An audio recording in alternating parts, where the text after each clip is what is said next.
There is a land shaped by dragons and cradled by the sea. It breathes. It waits. Here, the earth tells stories in a language older than words. It begins as a whisper carried on the mist. The mist clings to the shoulders of giants, vast limestone karsts that pierce the sky like ancient sleeping sentinels. They stand guard over a world painted in 1,000 shades of green. This is a place where silence has a sound. It is the sound of water dripping in a hidden grotto, the rustle of a leaf turning towards the sun, the slow, patient unfolding of time itself. The air is thick with the scent of damp earth and blossoming flowers, a perfume that promises secrets yet to be discovered. We are invited to listen, to see. Not with the hurried glance of a passer-by, but with the deep gaze of a true witness. The landscape unfolds not as a map, but as a poem. Each valley is a stanza, each river a flowing line of verse. The light here is different. It filters through the canopy in golden shafts, illuminating dust motes dancing like tiny spirits in the air. It spills across the plains in a wash of liquid gold at dawn. This light reveals and conceals in equal measure. It hints at the life teeming just beyond our sight, a world of intricate connections and quiet dramas playing out in the shadows, waiting for the patient observer to notice. This is a journey into the heart of a mystery. A journey not of conquest, but of surrender. We must let go of our pace and adopt the rhythm of the land, the rhythm of the planting season, of the monsoon rains, of the slow, deliberate crawl of a snail on a wet leaf. The land demands respect. It asks for our stillness. Only then does it begin to share its true nature. The grand vistas are but an introduction. The real story is found in the details, the intricate pattern of a dragonfly's wing, the way a lotus flower closes its petals at dusk, the silent communication between the earth and the sky. To understand this place is to understand paradox. It is a land of serene beauty and untamed power. A gentle river can, in a season, become a raging torrent. A tranquil forest hides predators silent as ghosts. The very air seems to hold a quiet tension, a balance between creation and destruction, growth and decay. It is this delicate equilibrium that gives the land its profound and captivating spirit. We are but temporary guests in this immense, breathing theater of life, and the curtain is just beginning to rise on its most intimate and sinful secrets, the secrets of its untamed, enduring soul. Imagine an ocean, not of water, but of life. A vast, undulating sea of green that stretches to the horizon. These are the rice paddies of Vietnam. They are not merely fields, they are the lifeblood of the nation, a sprawling, intricate mosaic shaped by human hands, and blessed by nature. Each stalk of rice is a testament to generations of toil and wisdom. The wind moves across them in waves, creating a mesmerizing dance of light and shadow. It is a slow, rhythmic ballet. The sound is a soft, constant whisper, the collective voice of millions of tiny green shoots reaching for the sun. Here, time is measured not by clocks, but by the subtle shift in color from vibrant green to golden yellow. Life in this green ocean moves at its own deliberate pace. A flock of white egrets descends from the sky, their wings like flashes of pure light against the emerald backdrop. They land with delicate precision, stalking through the shallow water on stilt-like legs. Their movements are slow, calculated. They are hunting for frogs and small fish that hide among the rice stalks. Below the surface, a hidden world thrives. Tiny aquatic insects dart through the water, providing a feast for the patient birds above. It is a perfectly balanced ecosystem, a world where every creature, great and small, plays a vital role in the ongoing drama of survival and sustenance. The human presence here is one of harmony, not dominance. A lone farmer, their silhouette defined by a conical hat, moves through the paddy. Their reflection shimmers in the water below. Their movements are practiced, efficient, a dance passed down through countless generations. They are not just working the land, they are in conversation with it. They read the sky for signs of rain, feel the texture of the soil, and listen to the whispers of the wind. This intimate connection is the secret ingredient that transforms simple mud and water into a life-sustaining harvest. It is a relationship built on respect and a deep intuitive understanding of nature's cycles. And as dusk falls, the paddy transforms once more. The setting sun paints the water's surface in hues of orange, pink, and gold. The air grows cooler. A new chorus begins, the symphony of the night. Frogs begin their rhythmic croaking, a resonant and powerful sound that fills the twilight air. Crickets join in, their chirps a high-pitched counterpoint. This is the land's lullaby. It is a reminder that even when the world seems to sleep, life here never truly stops. The green ocean rests, gathering its strength, ready to greet the dawn and continue its silent, vital work of feeding a nation. Water is the pulse of Vietnam. It flows through the land not just as rivers and streams, but as myth, legend, and life itself. Great rivers like colossal, slumbering serpents wind their way from the highlands to the sea. They carry with them the silt of the mountains, the stories of the forests, and the dreams of the people who live along their banks. Their surfaces can be as smooth as polished jade, reflecting the sky with perfect clarity. But beneath that calm exterior lies a powerful, relentless force. A force that has carved canyons, shaped deltas, and dictated the course of history for millennia. To watch the river is to watch time itself flow by. These waters are arteries of commerce and community. Long, narrow boats laden with fruits, flowers, and wares of every kind glide silently across the surface. They converge in floating markets, creating a vibrant, chaotic spectacle of color and sound. Voices call out, bargains are struck, and laughter echoes across the water. It is a scene that feels both ancient and utterly alive. The river provides. It offers a highway where roads cannot go, a source of food for the hungry, and a gathering place for scattered communities. Life here is inextricably linked to the ebb and flow of the current, a daily dance with the powerful spirit of the water. But the rivers also hold darker, more mysterious secrets. Legends speak of great, serpent-like creatures, the Nagas, that dwell in the deepest, murkiest parts of the water. They are said to be guardians of underwater palaces filled with treasure, and their moods can determine the fate of a village. A sudden flood is the Naga's anger.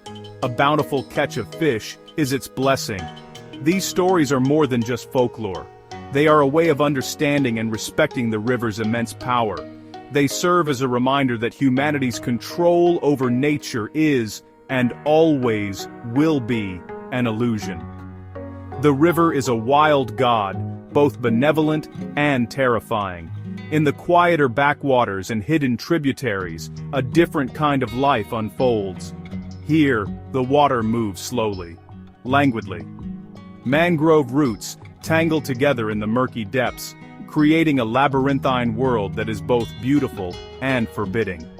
A kingfisher, a flash of sapphire and gold, perches on a low-hanging branch, its sharp eyes scanning the water for a flash of silver. A water snake glides silently between the roots, a ripple in the stillness. This is the river's hidden heart, a place where nature remains sovereign and the ancient pulse of the land can be felt most profoundly. Step away from the water, and you enter another kingdom, a kingdom of shadows and secrets, ruled by ancient trees. The forests of Vietnam are cathedrals of green, where the canopy forms a vaulted ceiling high above. Sunlight struggles to reach the forest floor, dappling the ground in shifting patterns of light and dark. The air is cool and still, heavy with the scent of decay and new life. It smells of damp soil, fragrant wood, and the sweet perfume of unseen blossoms. The silence here is profound, broken only by the drip of moisture from a leaf or the distant call of an unknown bird. It is a silence that feels alive, watchful. This is a world teeming with life, but it reveals itself slowly to those who are patient. A troop of gibbons might suddenly erupt into a chorus of haunting, resonant calls, their voices echoing through the trees. They move with breathtaking grace, swinging from branch to branch in a fluid, acrobatic dance. On the forest floor, A pangolin, a creature seemingly from another time, shuffles through the undergrowth, its body covered in a coat of armor-like scales. Every leaf, every insect, every shadow seems to hold a story. The forest is a library of life, and each creature is a living, breathing volume, filled with ancient wisdom. The trees themselves are the elders of this land. Some are giants, their trunks wider than a person can reach around, their bark a gnarled and wrinkled map of time. They have stood here for centuries, silent witnesses to the changing world. Orchids and ferns cling to their branches, creating hanging gardens in the sky. Their roots delve deep into the earth, anchoring them against storms, and their leaves breathe life into the air. To stand in the presence of these ancient beings is a humbling experience. It is to feel a connection to something vast, powerful, and enduring, a force that was here long before us and will remain long after we are gone. But the forest also plays tricks on the mind. Shapes shift in the periphery. A gnarled root becomes a coiled snake. The whisper of wind through the leaves sounds like a human voice. Local lore speaks of forest spirits, guardians of the trees and animals. They are said to lead the lost to safety or to punish those who disrespect their domain. These stories are born from a deep understanding of the forest's power to disorient and enchant. It is a place where the boundary between the real and the imagined becomes blurred, and the ancient heartbeat of the earth can be felt, deep within one's own chest. From the lush lowlands the earth rises, it crumples and folds into colossal forms, creating the mountains of Vietnam.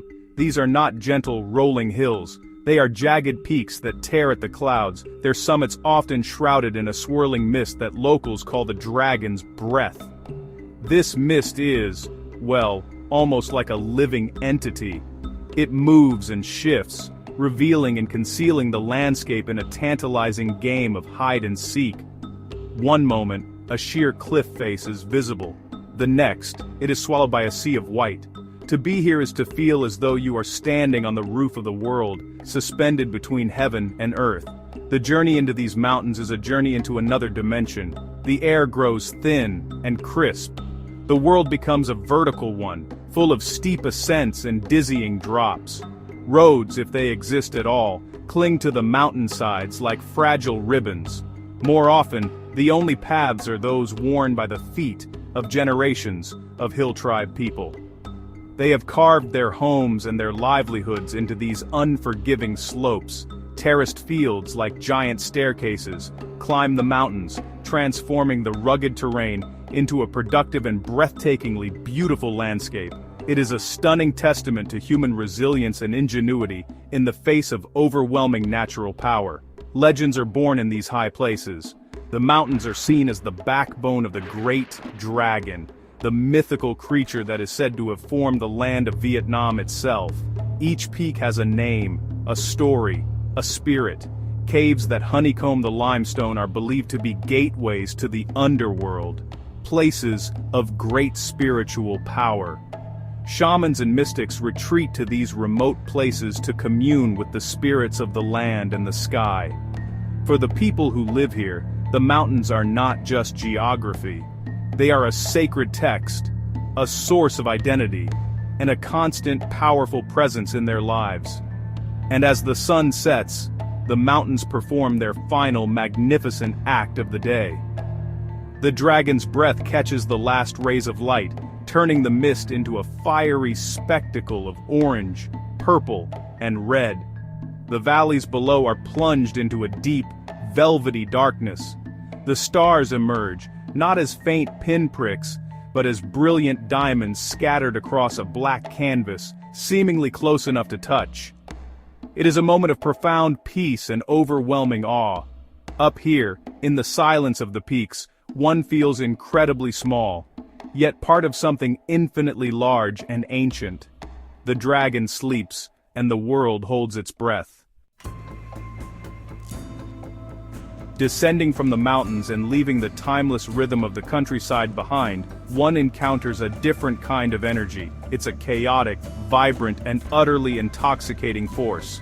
The cities of Vietnam are a symphony of contrasts, a place where the ancient and the hypermodern collide in a dizzying, beautiful mess. The air, once filled with the scent of damp earth, is now thick with the aroma of street food, the exhaust of 1,000,000 motorbikes, and the fragrance of incense wafting from a hidden pagoda. It is honestly an assault on the senses, but a glorious one. The city doesn't whisper, it roars with life, a constant thrumming hum of human activity. The streets are the city's arteries, and the motorbike is its lifeblood. They flow in a seemingly chaotic river of metal and humanity, a swarm that moves with its own internal logic. A family of 4 glides by on a single scooter. A man balances a precarious stack of goods that really seems to defy the laws of physics. There are no clear lanes, yet there are few collisions. It is a dance, a negotiation of space that requires constant awareness and a strange, unspoken trust. Pedestrians navigate this torrent by stepping into it with steady, deliberate steps, and the river of traffic simply flows around them. It is a sinful secret of urban survival. Chaos has its own order. Yet amidst this whirlwind of modernity, the past refuses to be erased.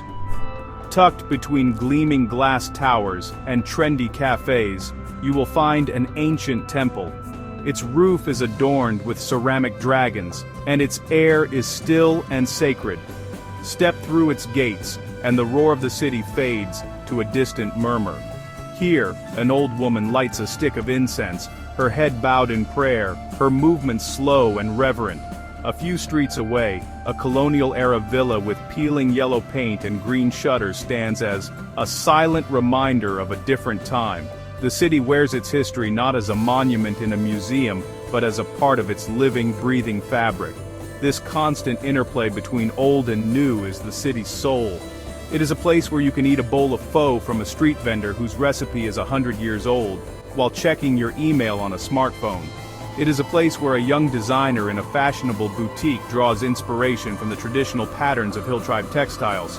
The city is not one thing, but a multitude of things at once. It is a testament to the Vietnamese spirit of resilience and adaptation, a spirit that honors the past while eagerly embracing the future, creating a dynamic and endlessly fascinating urban landscape.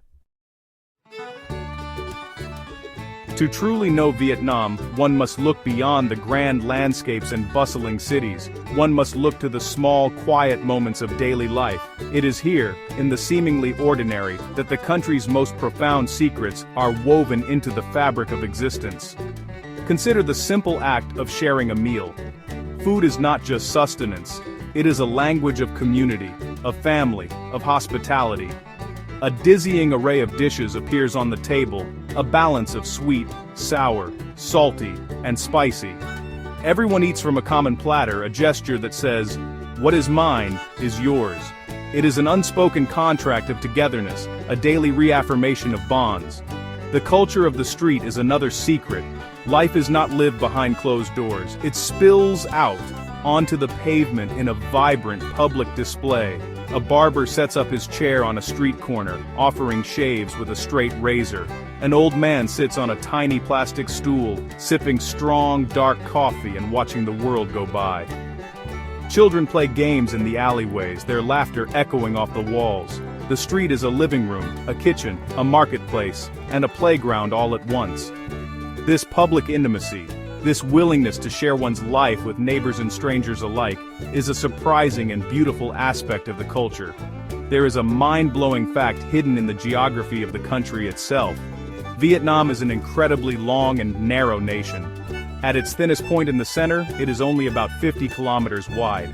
This means you could, in theory, walk from the eastern coast to the border with Laos in a single day.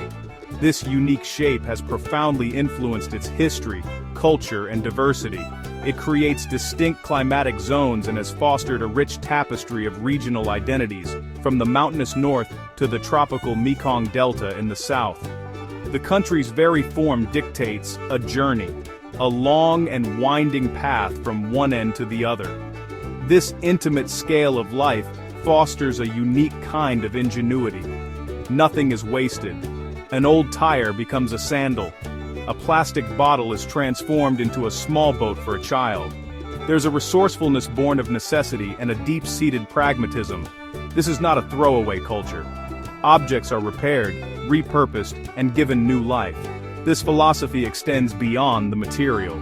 It is a way of looking at the world, of finding value and potential where others might see none. It is a quiet, powerful testament to the resilience and creativity that is woven into the very soul of the Vietnamese people, a secret hidden in plain sight. In a world that is constantly changing, some things endure. In Vietnam, tradition is not a relic of the past. It is a living, breathing force that shapes the present. It is the spirit's song, a melody that has been passed down through generations, connecting the living to their ancestors. This connection is palpable. In many homes, an altar holds a central place. It is adorned with offerings of fruit, flowers, and incense. It is here that families pay respect to those who came before them, seeking their guidance and blessing. The ancestors are not gone. They are simply in another room, still a part of the family, their presence a source of strength and identity. This reverence for the past is sung in the language of art and craft. In a small village, a woman sits at a loom, her hands moving in a blur as she weaves intricate patterns into a piece of silk. The designs are not random. They tell stories of myths, of nature, of the history of her people. In another workshop, a craftsman applies layers of lacquer to a wooden panel, a painstaking process that can take months to complete. He is not just making a decorative object. He is practicing an art form that has been perfected over centuries. These crafts are more than just a livelihood. They are a sacred trust, a way of keeping the spirit's song alive. Festivals are when this song is sung the loudest. The Lunar New Year, or Tet, is the most important of all. It is a time of renewal, of family, and of hope. The entire country seems to hold its breath before bursting into a celebration of life. Homes are cleaned, debts are paid, and grievances are forgiven. The air is filled with the scent of special foods and the sound of firecrackers warding off evil spirits. It is a vibrant, joyous, and deeply meaningful time that reaffirms the core values of Vietnamese culture, family, respect for ancestors, and the hope for a prosperous future. The traditions are the anchor that holds the culture steady in the swirling currents of time. Even the landscape itself is part of this spiritual song. The belief in Phong Tui, the art of geomancy, is deeply ingrained. It is the idea that the flow of energy, or qi, through the land affects the fortunes of people. The placement of a house, the orientation of a door, even the location of a grave, are all carefully considered to ensure harmony with the natural world. This is not superstition. It is a profound expression of the belief that humans are not separate from nature, but are an integral part of it. The spirit's song is a call for balance, a reminder to live in harmony with the land, the ancestors, and each other. Our journey through Vietnam leaves us not with answers, but with a deeper sense of wonder. It is a land that defies easy definition. It is a place of breathtaking beauty, yet it does not offer its secrets lightly. It asks for our patience, our respect, and our willingness to see beyond the surface. It is a land where a single drop of dew on a lotus leaf can hold the reflection of the entire sky, a metaphor for the country itself. In the smallest details, the grandest truths are revealed. The sinful secrets are not dark, but luminous. They are the truths of nature's power and humanity's resilience.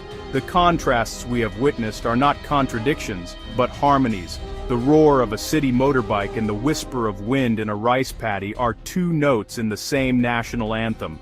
The ancient pagoda and the modern skyscraper are two pillars supporting the same cultural roof. The myth of the dragon and the reality of the river are two ways of telling the same story of the land's spirit.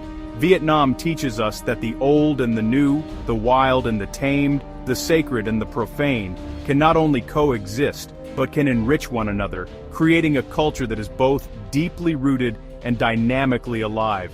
To leave this land is to carry a part of it with you. It is the taste of strong coffee, the scent of incense, the image of a green paddy shimmering in the sun. But more than that, it is a feeling a sense of awe at the sheer, untamed spirit of the place. It is a newfound respect for the quiet dignity of its people, for their ingenuity, their warmth, and their unbreakable connection to their homeland. The journey reveals that the true wonders are not just the mountains and rivers, but the human heart's capacity to endure, to create, and to find beauty in the everyday. The horizon here seems endless. The rivers continue to flow to the sea, the rice continues to grow, and the dragon continues to sleep beneath the mountains, its breath stirring the mists. Vietnam does not shout its greatness, it whispers its mysteries to those who are willing to listen. It is a land that is constantly unfolding, a poem that is still being written. And we, as humble travelers, are left with a profound sense of gratitude for having been allowed to read a few of its beautiful secret verses. The journey ends, but the awe remains.